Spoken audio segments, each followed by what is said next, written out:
విశాఖ జిల్లా పారిశ్రామిక ప్రాంతం పశ్చిమ నియోజకవర్గంలో ఓటర్ల చైతన్యవంతం పెరిగింది. ఓటర్ల యొక్క చైతన్యం పెరగడంతో పారిశ్రామిక ప్రాంతం కాకరలోవ, జయేంద్ర కాలనీ, సింతల్లోవ, సింధియా ప్రాంతాల్లో బూతులన్నీ ఓటర్లతో నిండి ఉన్నాయి. ఓటు వేసేందుకు కొండవాళ్ళ ప్రాంతాల నుంచి ఓటర్లు తరలి వస్తున్నారు. ఈ నేపథ్యంలో పశ్చిమ నియోజకవర్గంలో ముఖ్యంగా వైసీపీ మరియు టీడీపీ మధ్య హోరాహోరీగా పోటీ జరుగుతుంది.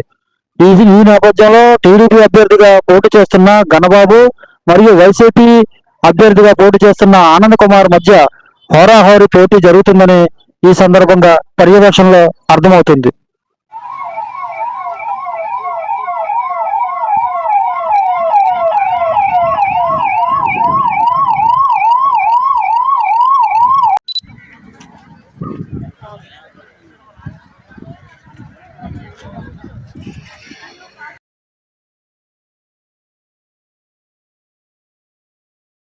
టీడీపీ వైసీపీ హోరాహోరీగా ఇప్పుడు ఎవరు గెలుస్తారని మీరు భావిస్తున్నారండి?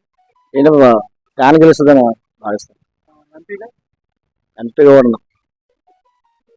మాత్రం గణబాబు మాత్రం మంచి విజయం సాధించాలనేసి ఇక్కడ బాగా గణబాబు మెజార్టీ ఎక్కువ మెజార్టీ గణబాబు వస్తాడు.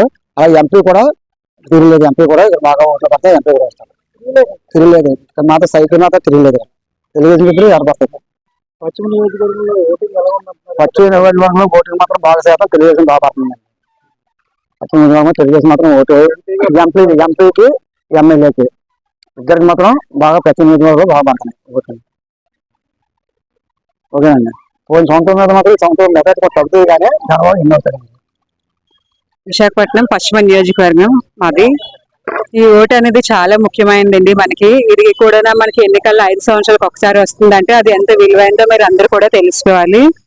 దీన్ని బట్టి గత 5 సంవత్సరాల నుంచి మనకు ఉన్నది ఈ ప్రజలకి ఏ విధంగా సహాయపడింది, మన పిల్లలకి ఏ విధంగా సహాయపడిందో మీరు కొంచెం ఓటేసే ముందు దయచేసి ఆలోచించి మళ్ళీ ఏ ప్రభుత్వం రావాలి అనుకుంటున్నారో అదే విధంగా మన పేదరికానికి ఏదైతే ప్రభుత్వం సహాయం చేయందిస్తుందో దయచేసి ముఖ్యమైనగా గమనించి ఈ ఓటుని అందరూ కూడా వినియోగించుకొని ఎవరి మీద ఆధారపడకుండా ఎవరి మాట వినుకుంటా మీకు దేనికి వేయాలనిపిస్తే ఆ వేయించి ఆ ప్రభుత్వాన్ని నిలిచిపెట్టాలి. నేను చెప్పాలా? చెప్పచ్చా? మేమైతే మాత్రం మళ్ళీ కూడా వైసీపీ రావాలి అనుకుంటున్నాము.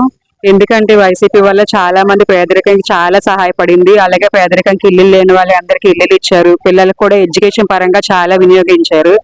అదే విధంగా ఇక మీదట కూడా ఈ ప్రభుత్వం వస్తే ఇంకా ఎన్నో జరుగుతాయని ఇలాంటివి మేము ఆశిస్తున్నాము. నా పేరు జి రామారావు అండి. నేను విశాఖపట్నం ఆంధ్రప్రదేశ్ చెందిన బాక్సింగ్ క్రీడాకారిని. ఈ రోజు ఈ 5 సంవత్సరాలకు ఒకసారి వచ్చే ఈ ఎన్నికల్లో పాల్గొనడం నాకు ఎంతో సంతోషంగా అనిపించింది.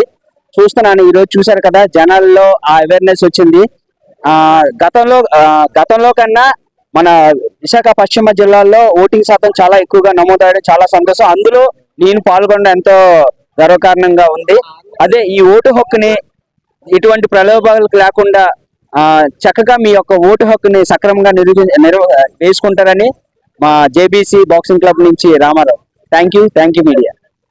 అంటే ముఖ్యంగా ఇప్పుడున్న చూసుకుంటే సిచ్యువేషన్ లో అంటే మొట్టమొదటిగా చదువుకు ప్రాధాన్యత ఇచ్చిన ఏదైతే ఉందో ఆ ప్రభుత్వం వస్తుందని నేను అనుకుంటున్నాను. మరి ఇంకా ప్రజలు రానా ఇంకా ఎలక్షన్ దగ్గరలో ఓటింగ్ లెక్కింపు దగ్గరలో ఉంది.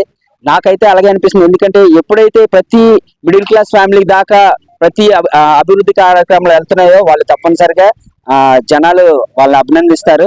అలాగే ప్రభుత్వాలు వాళ్ళు చేసే కార్యక్రమాలు బట్టి ఏదైనా ఉంటది. అలాగనే నేను అనుకుంటున్నాను. చూద్దాం, వెయిట్ అండ్ సీ.